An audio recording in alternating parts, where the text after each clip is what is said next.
This is Karl-James Langford reporting at Farm Woollen Mill, all the way in West Wales. Information in the description down below. So, wonderful ruins of this woolen mill, and it looks to me, with the timber and the metalwork, that we're looking at latter part of the 1700s, as the woolen industry is really sort of kicking off. It's a really massive state of decay, this building at this minute. Bit of a wooden lintel still there, and we couldn't find anything on this building at all before we came out today. Now this building is actually for sale, and we've come out. We're allowed to be here because they are just in the process of selling it, and they encourage people to come out here.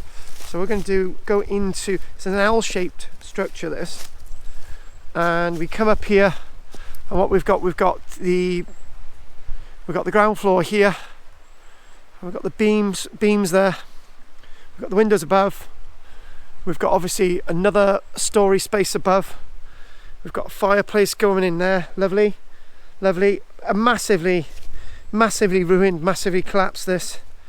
You know, just think about it, that timber there, once part of a floor, and it's just all collapsed in. Probably all the equipment and everything else is there still to find. It's a wonderful opportunity if anyone would like to organise an archaeological project out here to excavate and restore such a wonderful site.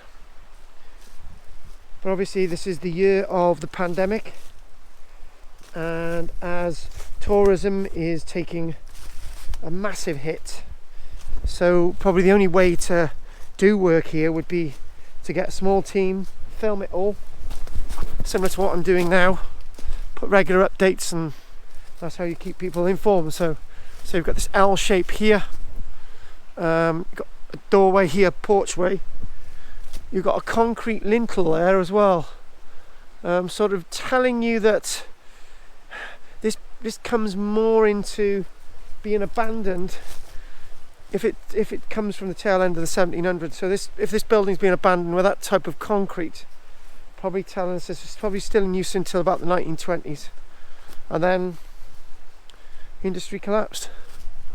So we follow this building in here. Look at these walls, and we can see concrete being used here as well. So a bit of concrete in along there.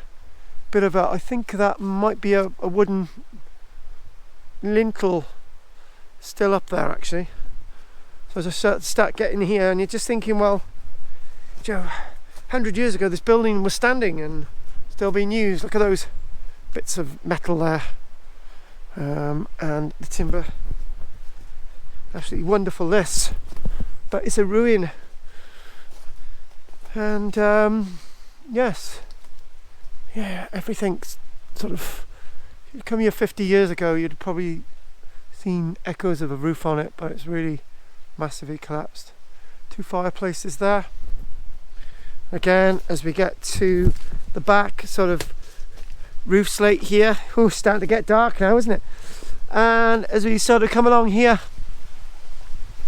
look at that nice bit of ridge tile there. Wonderful. So this is the calmer bit of the site.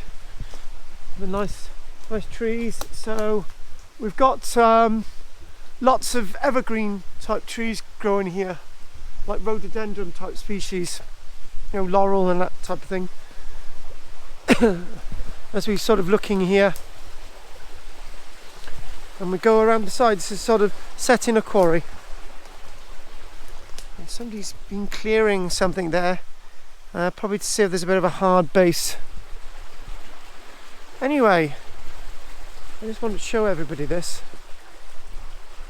Beautiful site, beautiful structure, and if somebody was wanting to put money into this as a reconstruction project and an archaeological project, industrial, this would absolutely be perfect.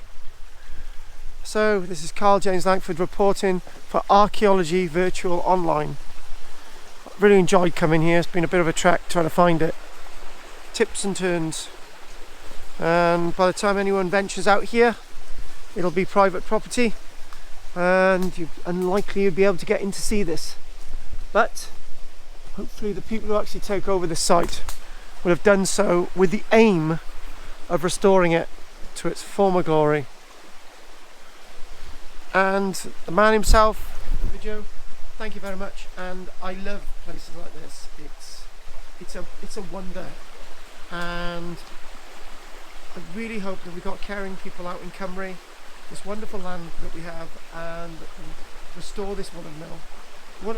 There were a couple of, we've got the National Woollen Museum, a couple of other woolen museums that are now closed, and if anyone takes this on as a project, do a virtual online thing, and every step of the way show people what you're looking at and so on. So great opportunity.